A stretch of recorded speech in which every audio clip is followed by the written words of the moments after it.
After an off day for the Toronto Blue Jays, they're now half a game back out of the wild card spot, but a big battle continues to rage on. Dylan Cease, Cam Schlittler. Who's your favorite for the Cy Young?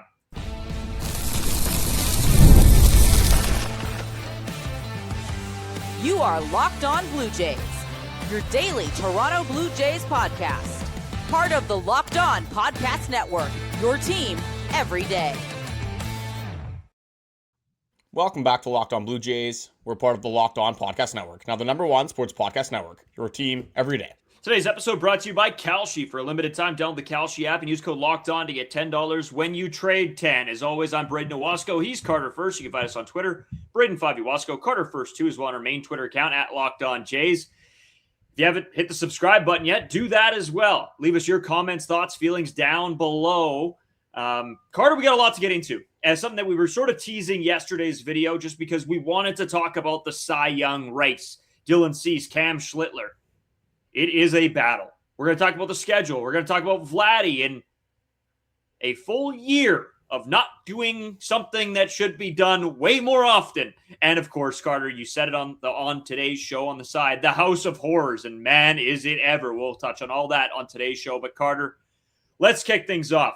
The Cy Young race talk. I think this is what a lot of Blue Jays fans thought was going to be the only bright spot of the year. And it was just going to be, hey, let's just see if Dylan Cease can win it. Now the Blue Jays are actually battling for a playoff spot, and you just need Dylan Cease that much more. So does that help him? Does it hurt him? Does it not change anything? And is Dylan Cease just going to continue to go out there and be Dylan Cease? In your mind, how important is it for now the Toronto Blue Jays to actually have something worth fighting for besides this Cy Young race, Carter? When it comes to Cy Young awards or just awards in general, a lot of it comes down to, is the team good or not? As much as it's not supposed to be that, it's supposed to be individual performances. If you have a record like the Mets, if you have a record like the Royals, and it just doesn't matter and you're not very good whatsoever, it's going to hamper the judgment of the analysts. It's going to hamper the judgment of everyone picking who wins these awards, because if you're going to win the American Cy Young or American League Cy Young and your team is not a good baseball team, did you really help your team at all? Like, were you really valuable to your team whatsoever? And I know baseball is an individual sport. Like, a starting pitcher goes out there one every 5 days. But unfortunately, subconsciously, it is going to be in the voters' mind. So the Blue Jays at least have to be in the running. They don't necessarily have to make the playoffs. I mean, Robbie Ray won the Cy Young in 2021 when the Toronto Blue Jays probably should have made the playoffs. I mean, that offense was phenomenal. Imagine we have that offense this year, how much fun we'd have watching this baseball team.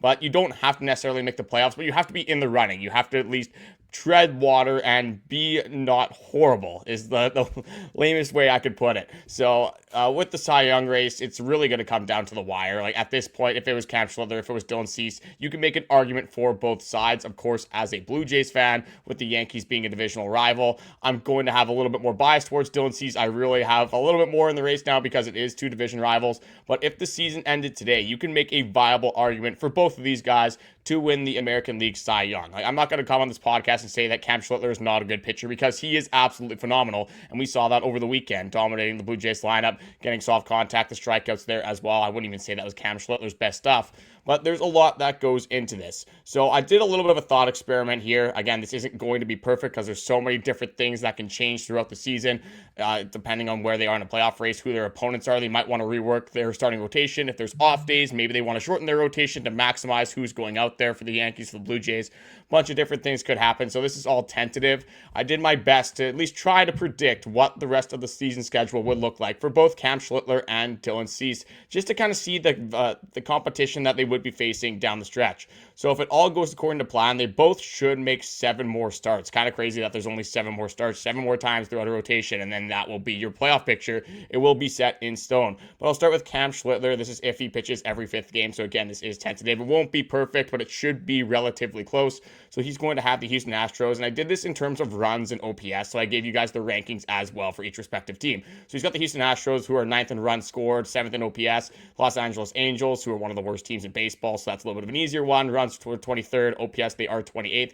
They got the Padres, who are 21st in runs, 23rd in OPS. The New York Mets, who are 22nd in runs, 26th in OPS. The Arizona Diamondbacks, who are 12th in runs, 19th in OPS, and then the Tampa Bay Rays, who are 12th in runs, 6th in OPS. So overall, like, there's not really a juggernaut here. The Houston Astros could be kind of a thorn in his side with Yordan Alvarez. I mean, the big slinger Daulton Varsho over there hopefully can, do some work for the Toronto Blue Jays, help a little bit with the power, and then the Tampa Bay Rays, just a scrappy lineup. He should make a start somewhere over there.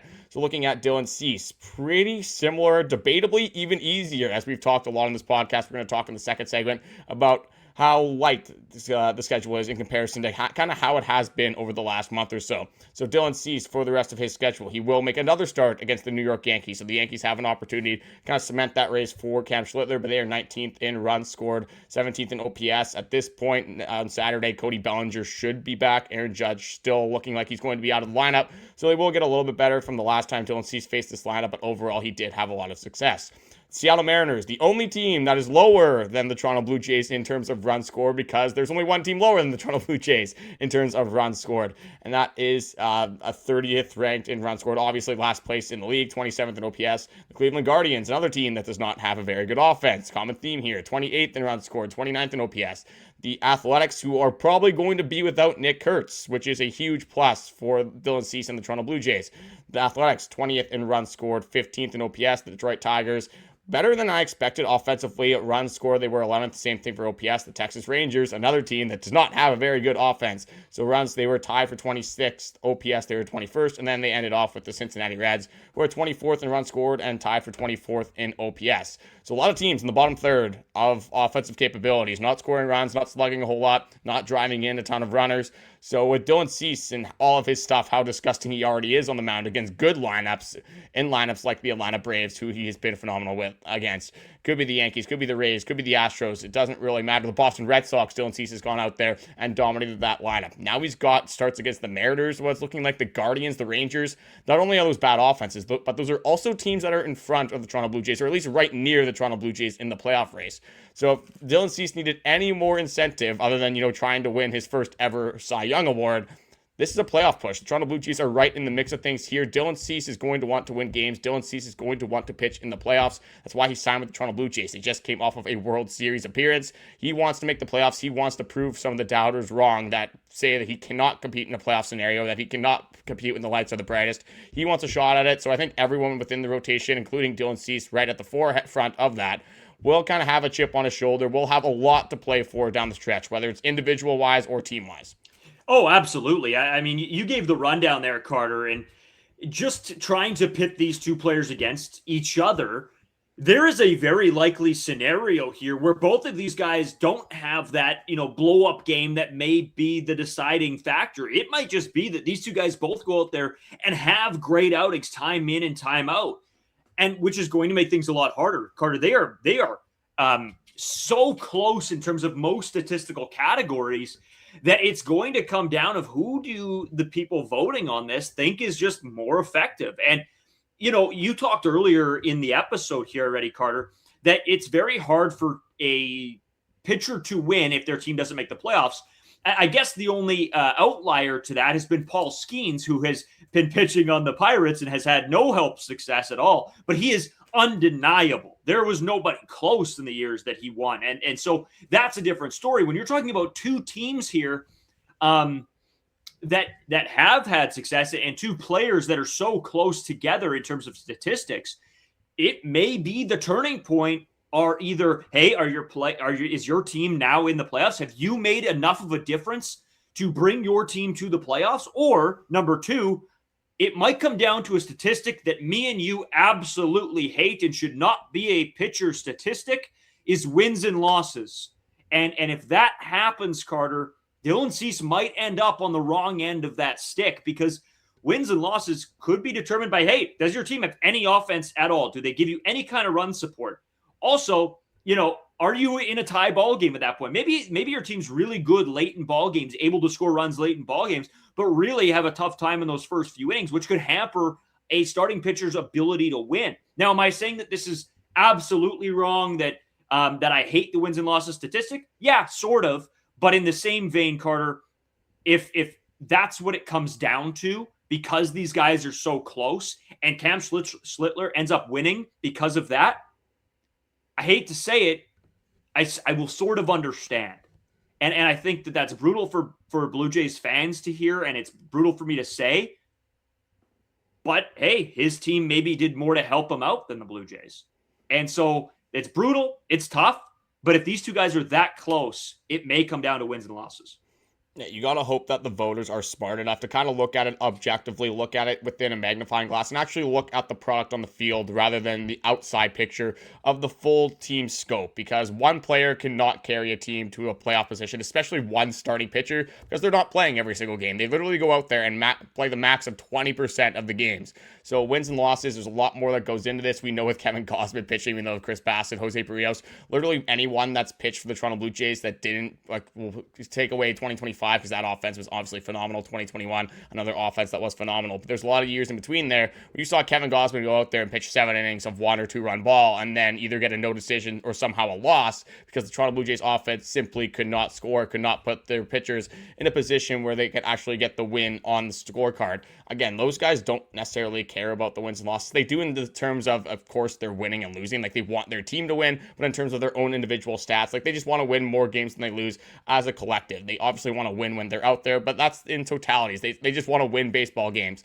They want to go out there, they want to compete, and they want to win more games than they lose. So with Dylan Cease, with Cam Schlittler, that could come into it if it is a very close tiebreaker, which is looking like it's going to be, because Dylan Cease does get a little bit more swing and miss. Cam Schlittler has a lot less walks, obviously. And then the biggest thing I think here is going to be the innings pitched as well. Dylan Cease missing a couple starts earlier in the season. Cam Schlittler making pretty much every single appearance up to this point. He has 152 innings pitched compared to Dylan Cease, who has 137.2. So that is 2 to 3 starts for Dylan Cease, is most likely 2 starts with the way he's been pitching recently.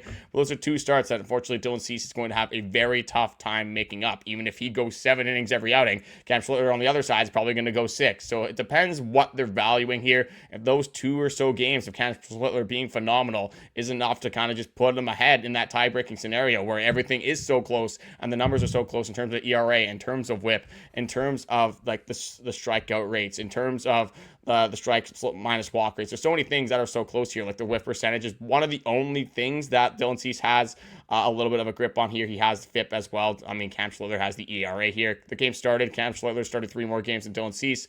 So it's very split. It could go either way. I mean, looking at their strikeout rate or strikeout percentage minus walk percentage, it's literally the exact same. They're both at 25.7. So it really doesn't get closer than that. One blow-up start could be the difference, whether it is Cam Schlittler. Hopefully it is Cam Schlittler rather than Dylan Cease that has that blow-up start. But that's all it could take. It's going to be the little things. It's going to be those minute details that ultimately pick that American League Cy Young winner.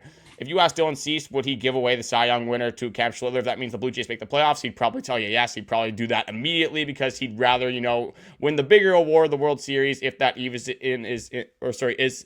even in the realm of possibility for the Toronto Blue Jays. Up to this point, they're going to have to get a whole lot better offensively, and maybe that's the key. I know it doesn't matter for Cy Young because it's a pitching award, but maybe if Dylan Cease, you wanted to, get some more wins in the win column, maybe you got to strap him up, get that guy in the box, then he can help himself out on both sides of the baseball. But it's going to be a fun stretch. It's going to be interesting to see how Dylan Cease does pitch against the New York Yankees. I would have absolutely loved to see Dylan Cease, Cam Schlittler in the same baseball game. I think that could have been one of those things if you need a tie-breaking scenario. Oh, well, Dylan Cease won the game that they started against each other, so that could be that little thing that puts him over the hump. That would have been cinema. That would have been one of the best games in baseball this season. Unfortunately, the schedule makers couldn't get lucky. They couldn't somehow line that up. I mean, who would have predicted that Cam Schlittler and Dylan Cease would have been the 2 American League Cy Young winners? I mean, there would have been worse bets for sure, because these guys, Cam Schlittler had a phenomenal year last year. Dylan Cease, not a very good year last year, but we always felt that this kind of season was within him. So we'll have to see how it does work. Hopefully the Toronto Blue Jays can win 2 of those races. One of them, the main one, is the playoff race. But unfortunately, if that does not happen, we got to get one of the 2. We got to at least get either the playoffs or Dylan Cease. Ideally both, but we'll see what happens. So, Carter, I think before we end this segment and go on to talk a little bit about Vladimir Guerrero Jr. and the schedule as well, I want you to make your selection right now. If you had to pick today, if you were casting a ballot, take the Blue Jays bias out of it, take everything out of it, who is the Cy Young winner for the American League right now? If I was a voter, it's really hard, obviously, to take the bias out. I would give it literally the slightest edge of all time to Dylan Cease. What I think would happen if they voted right now, I think Cam Schlittler would be taking home the award. I think Cam Schlittler would win his first American League Cy Young award. This is one that's a coin flip. Like, I would not be mad if you pick Dylan Cease or Cam Schlittler whatsoever. I do recognize that both of these pitchers are absolutely phenomenal and are the two most deserving of this award. For me, I like the swing and miss. I think it's always cool to see a guy that is literally dominating other hitters. Cam Schlittler getting the swing and miss, but Dylan Cease just doing it at another level, having 201 strikeouts. Like, some of the at-bats that you watch Dylan Cease go up against these hitters, and they are not competitive whatsoever. It's 1, 2, 3, see you later. The slider's 4 feet out of the zone. It doesn't matter whatsoever. Cam Schlittler getting you out in a little bit of a different way, throwing a ton of fastballs, kind of keeping you off balance, getting a little bit more of that soft contact compared to Dylan Cease, getting more of that swing and miss. So I'm always going to be a guy that has a little bit more bias to the swing and miss guys, the guys that strike people out, because that's the type of baseball that I absolutely love to watch. I love seeing a hitter, one of the best hitters in the planet, one of the best hitters in all of baseball, having a swing that looks like me in slow pitch, or like me if I went against a guy that threw 85 miles per hour. So I always take a lot of I love when that happens. That's one of the things that fires me up the most about baseball, and I love seeing the highlights of seeing some of those garden hose swings. So I would barely have Dylan Cease, but I would not be mad for either candidate winning this award. Yeah, I think that's fine. I'm sort of with you as well, except I think my slight edge would go to Cam Schlittler as of right now. I look at the whip, I look at the innings pitched, I look at the ERA. He's better. He's, upping Dylan Cease in all of those. But I do know that the voters love strikeouts, Carter. So I wouldn't be shocked whatsoever if they went to Dylan Cease because of that, because, hey, I'm with you. I love the strikeouts. But I think if I'm looking at this as objectively as I can, I think right now it is slightly Cam Schlittler, but there's still 7 games to go and everything can change. And I don't think that it's just whip, wins, losses, ERA. I think there's a lot that goes into this when talking about pitchers. So, I think it's neck and neck right here, Carter. But we'll take a quick pause. We're going to come back. We're going to talk about the schedule. We're going to talk about a statistic that is not going to fare very well in terms of Vladimir Guerrero Jr. Plus, we'll get into the Blue Jays heading to what Carter calls it, the House of Horrors, when we return. Today's episode brought to you by Amazon, and a big thank you to Amazon for this limited ad break. That's right, one ad. This back-to-school season, spend less on your kids with Amazon. We all know how crazy the back-to-school shopping experience could be. It starts with just a few items on the list. Then suddenly you're shopping for supplies, clothes, lunch gear, tech, and about 10 other things you didn't see coming, and it adds up very quickly. And this is, the biggest thing for me. I go to a store, I think, hey, I'm going for this, and then, oh, that catches my eye, and then that catches my eye. Well, it's a lot easier not to do that when I'm on Amazon. I can see, like, oh, how many items do I have on the cart? Did I need that? I don't think so. Did I need that? I don't think so. Amazon really is the place to go. When you look at the school supply list and wonder if you're shopping for one child or opening a small office supply store, I didn't realize first grade required that much inventory. Shopping like this can get out of control if you're not very careful. So remember, with Amazon's low back-to-school prices, just spend less on your kids, because every dollar you don't spend on them is a dollar you haven't spent on them. Shop back to school at Amazon and just straight up spend less on your kids. So, Carter, it has been one full calendar year since Vladimir Guerrero Jr. has hit a home run at the Rogers Center. That is a shocking statistic, Carter. In the regular season. I guess we should preface that, because he did have an unbelievable playoff run. That feels like ages ago at this point. But yeah, who would have thought? A full year in the regular season.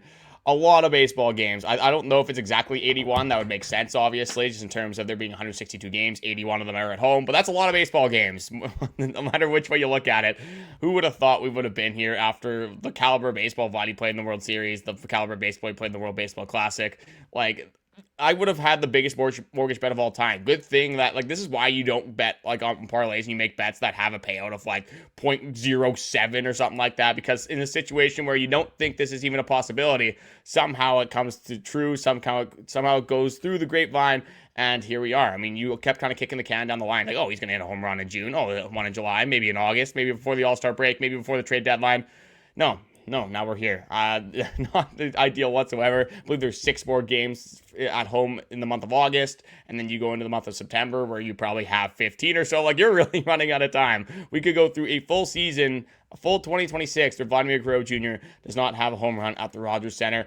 We made a bet a month and a half into the season that Vladimir Guerrero Jr. would hit 20 home runs. We might not even get to 10. We might not even get to 8. That's kind of the feeling that we have right now, which is absolutely insane. And somehow, some way, the Toronto Blue Jays only half a game out of a playoff spot. Like, this is always something we're going to be grasping at for the rest of the season, because this offense is going to be the deciding factor of what the Toronto Blue Jays do with this season. They have a very soft schedule that we'll get into.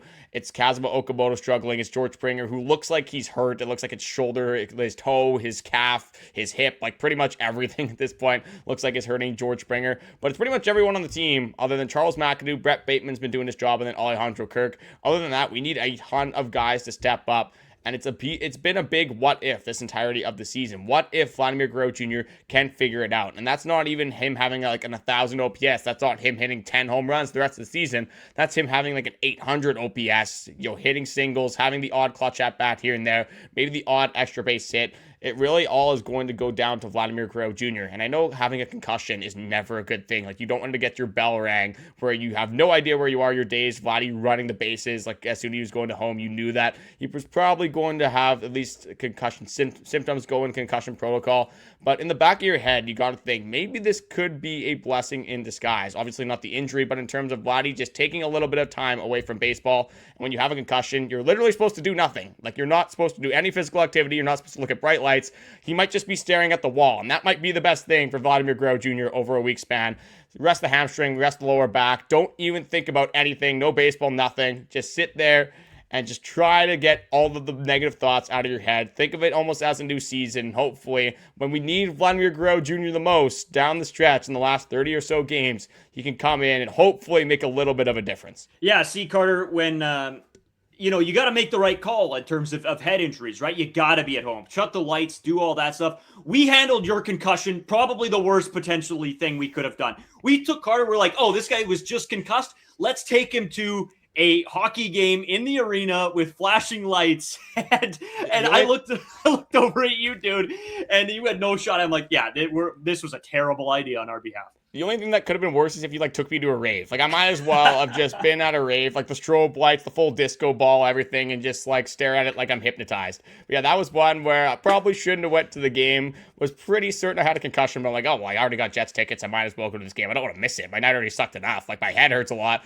I at least want to watch some hockey. But yeah, that was a bad time to have a light show at a Winnipeg Jets game. So hopefully Vladdy's not going to any clubs in downtown Toronto or anything like that. You got to hope that, maybe that's what he needs. Maybe he needs a little bit of hypnotism. Maybe he needs to get let loose and not think about baseball in that sense. Definitely, yeah, stay away from the strobe lights though, Vladdy. We don't need any other bad things happening to Vladdy down this stretch. But as we keep talking about the Toronto Blue Jays kind of going through their gauntlet of a schedule, we talked about how tough of a 17-game stretch it was. I'll kick that one Chicago Cubs game out of this one, 7-3 against the Philadelphia Phillies, the Boston Red Sox, the New York Yankees. Unfortunately, the next 6 games do not get any easier because you do have the Tampa Bay Rays at the Trop. You have the New York Yankees at Yankee Stadium.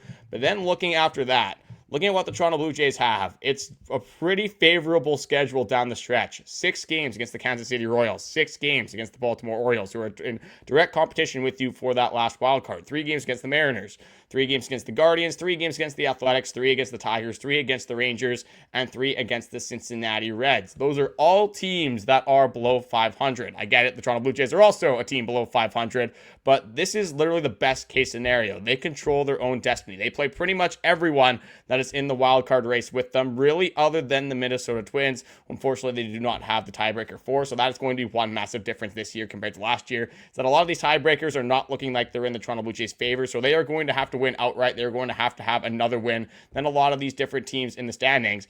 But this is another thing where I kind of went over the Dylan Cease matchups. A lot of these teams do not have very good offenses. Like the Seattle Mariners are the last place team in runs scored, the only team worse than the Toronto Blue Jays. We've seen how bad the offense has been for the Jays, and it's been worse in terms of runs scored for the Mariners. The Cleveland Guardians, a team that just never really seems to have a good offense.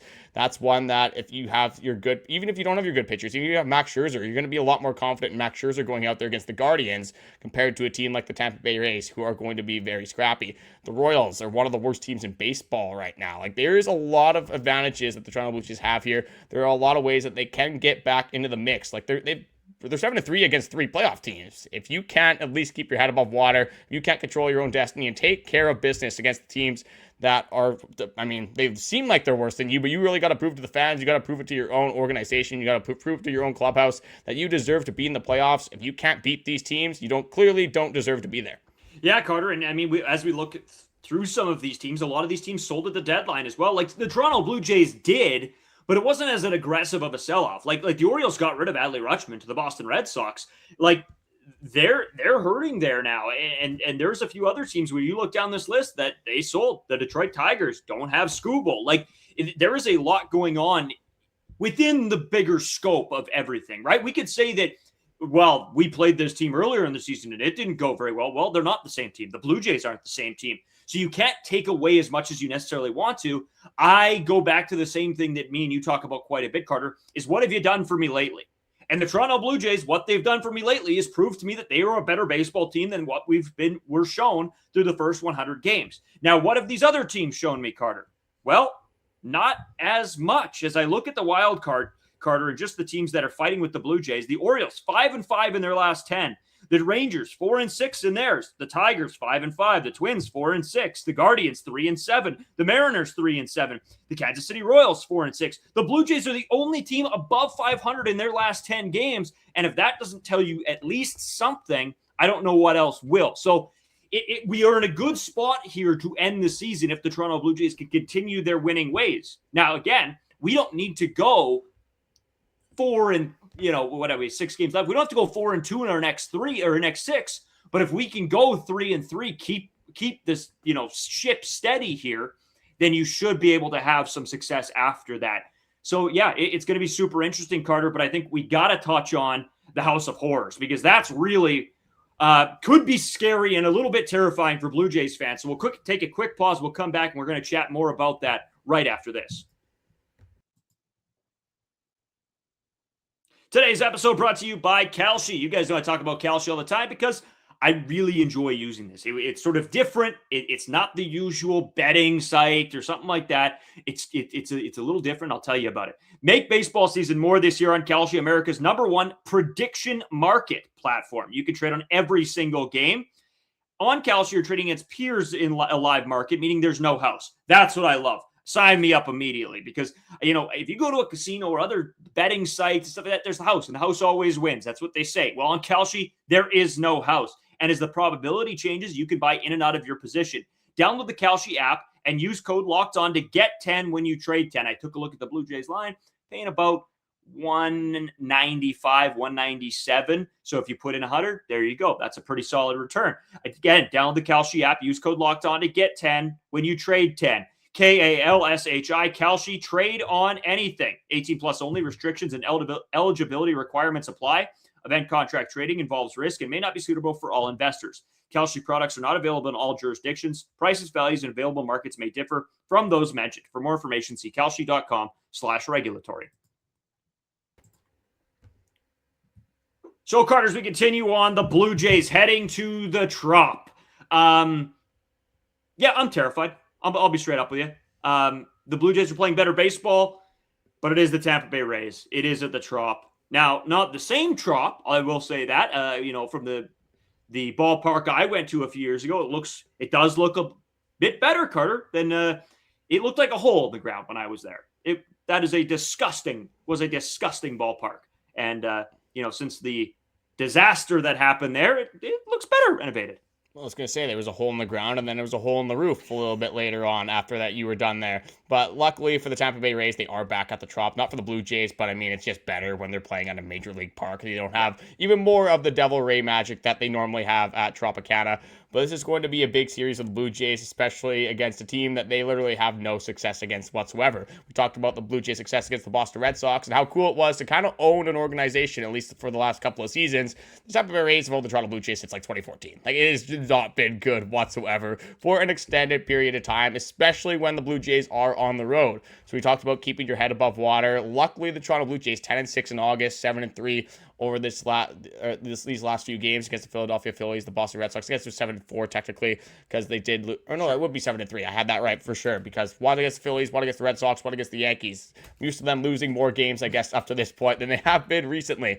But this is a big stretch for them. If you can go, ideally you win another series. Technically, it would be the 7th series if you don't count the Chicago Cubs game that we don't count on this podcast. So it would be 7 series in a row against the Tampa Bay Rays. I would be fully bought spot in if you could win this series, which has been just a team. It's pretty much their high school bully for the entirety, like the last century of baseball the Toronto Blue Jays have played. So just kind of going over the pitching matchups here. Luckily, Shane McClanahan will not be pitching against the Toronto Blue Jays. We know how bad they are against left-handed pitching. So that is one pitcher that you will avoid. It looks like it's going to be Jose Soriano for the Toronto Blue Jays against Nick Martinez. And then the best matchup you could possibly have, Max Scherzer against Drew Rasmussen, which not exactly ideal on paper. And then you do have Shane Bieber versus Ian Seymour, which again, another lefty on the mound, not exactly ideal for the Blue Jays. But one thing that has been ideal is the Tampa Bay Rays bullpen has been absolutely tanked against the Baltimore Orioles over this last series. They have had a ton of guys throwing a ton. Like when the Toronto Blue Jays were playing all those extra inning games against the Phillies, against the Astros,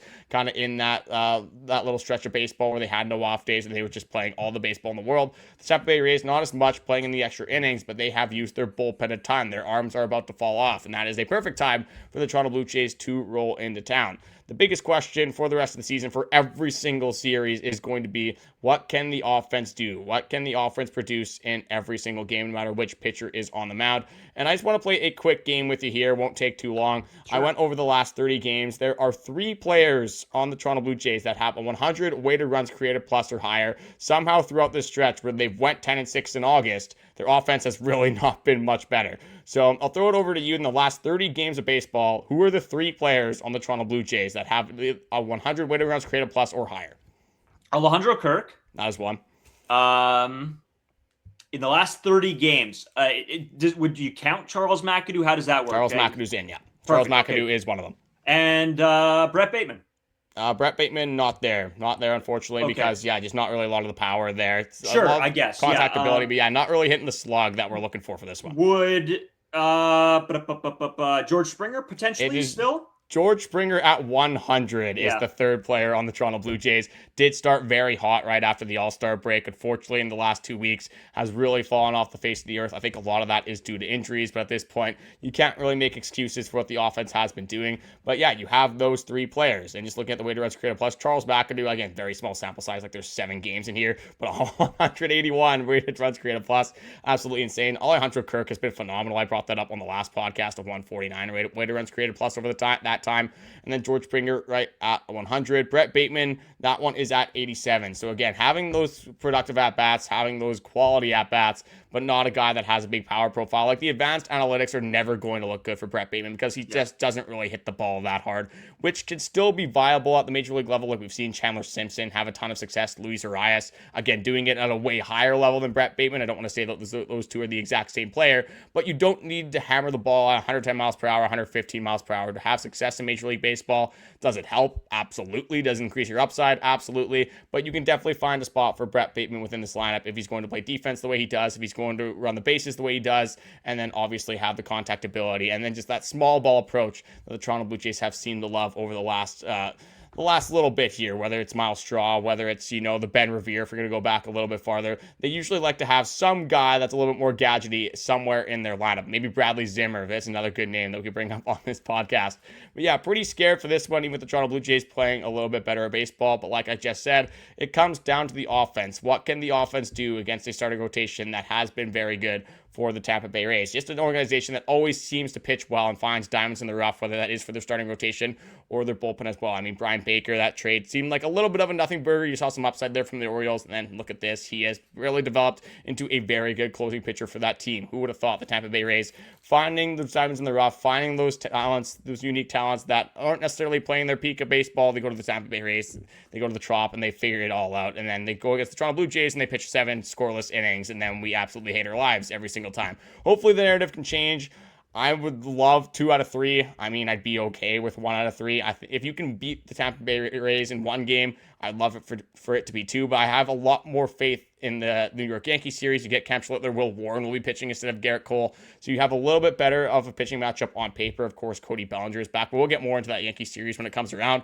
Give me 3-3. I don't care how it happens. If you sweep the Tampa Bay Rays and then get swept by the Yankees, that would be absolutely insane. I'd be a little bit upset at that point, but still the 3-3 would still come through fruition. So overall, I don't care how you do it. Just find a way to play 500 baseball over the next 6 games, and then you got what's the opposite of a gauntlet? Just a Mickey Mouse schedule? That's pretty much what they got down the stretch. Yeah. Carter, I'm going off the board here a little bit. I'm going 4-2, guy. I'm going 4-2. I think they take the Jose Soriano game. I don't think Max Scherzer finds a way to get the win, and I think Shane Bieber is going to go out there and have a decent outing against Ian Seymour, who I just don't think is that good. And I think Shane Bieber has had peaks where he has been very good, and then he's had the depths of hell where he's been garbage. So I'm hoping that we'll get one of those peaks with Shane Bieber in this game, and he'll outpitch Ian Seymour, and the Blue Jays will somewhat get to him, or get to him enough, I guess, to get that win. Yeah, that's the issue, is that it's not necessarily how good Ian Seymour is. Like, he has had some good starts throughout the season. It's how bad can the Toronto Blue Jays offense be? Because they tend to help out a lot of starting pitchers, whether it is just swinging at sliders on the outside, swinging at a fastball that's like outside of the strike zone by 4 inches on a 2-0 count. They find ways to make pitchers look very good, especially the pitchers that aren't very good. They seem to turn into Dylan Cease, Cam Schlittler, the American League Cy Young favorites down the stretch if they are playing the Toronto Blue Jays. So hopefully that does not happen, especially with a lefty on the mound. It's going to be the theme of the rest of the season. It's been the theme of the season up to this point. What can the offense do for you? You have an unbelievable bullpen. You have 5 guys that we continue to talk about that we do trust. Matt Waldron, Bryn Little. No, obviously, it's Tyler Rogers. It's Louis Varland, Braden Fisher, Mason Flaherty, and then Spencer Miles, who has been absolutely ridiculous out of the bullpen this season, having an under 2 ERA. I'm not sure if you saw that graphic, but there's 6 pitchers that have 50-plus innings, or maybe it might be 35, but it's a certain amount of innings. It's more than 30 that they've pitched out of the bullpen, and 3 of those 6 players are the Toronto Blue Jays players, in Tyler Rogers, in Spencer Miles, and Louis Varland. I think Mason Miller's in there as well. I think Kate Smith might be another one, but it's elite company. When you have a few bullpen arms, even one bullpen arm normally under 2 ERA, it's a pretty good spot to be in. The Toronto Blue Jays have 3, and Max Scherzer finding a way to turn back the clock. You said it yourself. Shane Bieber having some better starts. A lot more to be optimistic about in the starting rotation. I mean, we have Simeon Woods Richardson going out there and putting up zeros pretty much every single outing, so hopefully that doesn't get worse before it gets better. I mean, it can't get much better than it has been for Simeon Woods Richardson, but what can the offense do for me? That's going to be the theme of the entirety of the season. If the offense can play average baseball, you probably find the Toronto Blue Jays in a playoff spot come October. As always, thank you guys for tuning into the episode. We will be back with you tomorrow for hopefully after a Blue Jays win. We'll have to wait and see because, yep, it's going to be terrifying a little bit. We'll see you guys then.